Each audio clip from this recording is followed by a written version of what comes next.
ইন্দ্রিয় পথে আগমনকারী বিষয়ের হিসাব লওয়াকে সালাত বলে। এই বিষয়সমূহ নির্দেশ মতো হিসাব করিয়া গ্রহণ বর্জন করাই প্রকৃত সালাত। বিষয়রাশির উপর সালাত না করিলে উহাকে বলে অসীম মন্দ হিসাব।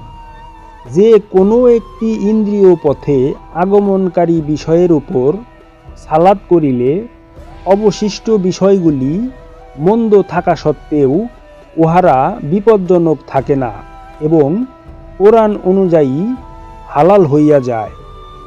সালাত না করিলে সকলই অপবিত্র এবং হারাম হইয়া যায়। ইহাকেই বলা হইয়াছে অসীম মন্দ হিসাব। সালাতের মাধ্যমে বিষয়ের যেই হিসাব করা হয় তাহা ভালো, আর সালাত ব্যতীত বিষয়ের যেই রূপ হিসাব লোকেরা করিয়া থাকে তাহাই হচ্ছে মন্দ। সালাতি সাধক সকল বিষয়ের উপর একই সাথে সালাত করিতে পারে না।